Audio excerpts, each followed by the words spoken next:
Hi நண்பாஸ், அன்னைக்கு ஒரு நாள் கடலூர் வீஸ்கர் மால் போயிருந்தப்போ நான் ட்ரை பண்ண ஒரு 3 டிஷ்ஷஸ் பத்தி ஏன் ஓன் ரேட்டிங்கோட சொல்றேன். நாளை பின்ன நீங்க அதெல்லாம் ட்ரை பண்ணும்போது உங்களுக்கு யூஸ்ஃபுல்லா இருக்கும். சோ நோட் பண்ணிக்கோங்க. நோட் பண்ணுங்கப்பா பின்றாம்பா. அதுக்கு முன்னாடி ஃபாலோ பண்ணாதவங்க ஃபாலோ பண்ணி சப்ஸ்கிரைப் பண்ணிக்கோங்க. ஃபர்ஸ்டா பாத்தீங்கன்னா வாவ் மோமோஸோட சிக்கன் டார்ஜிலிங் ஸ்டீம்டு மோமோ தான் ட்ரை பண்ணியிருந்தேன். 5 பீசஸோட நல்லா சாஃப்டா ஸ்டீம் ஆயிருந்த மோமோஸ் கூட நல்லா ஸ்பைசியான அவங்களே ஓனா ரெடி பண்ண ரெட் சாஸோட கொடுத்திருந்தாங்க. அந்த மோமோஸை எடுத்து அந்த சாஸ்ல டிப் பண்ணி சாப்பிட்றப்போ டேஸ்ட் வைஸ் ஓகேவா இருந்துச்சு.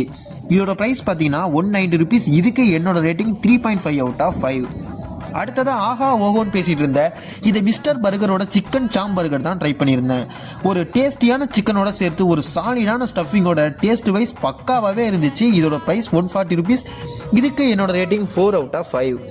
அடுத்ததாக லேட்டஸ்ட்டாக ஓப்பன் பண்ணியிருந்தேன் இந்த சாட்பட்டா அஃபேரோட ப்ளூபெர்ரி பபுள் டீ தான் வாங்கியிருந்தேன். ரியலாகவே டேஸ்ட் வைஸ் செம்மையாக இருந்துச்சு. பட் பபுள்ஸ் குவான்டிட்டி தான் கொஞ்சம் கம்மியாக இருந்துச்சு.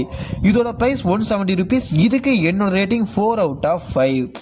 ஓகே நண்பாஸ், நாளை பின்னா நீங்கள் வீஸ்கர் மால் போய் இதெல்லாம் ட்ரை பண்ணிங்கன்னா உங்களோட ரேட்டிங்ஸ் என்னன்னு சொல்லிட்டு கீழே கமெண்ட் பாக்ஸில் தட்டி விடுங்க. அடுத்த வீடியோவில் பார்க்கலாம். Tata bye bye, see you.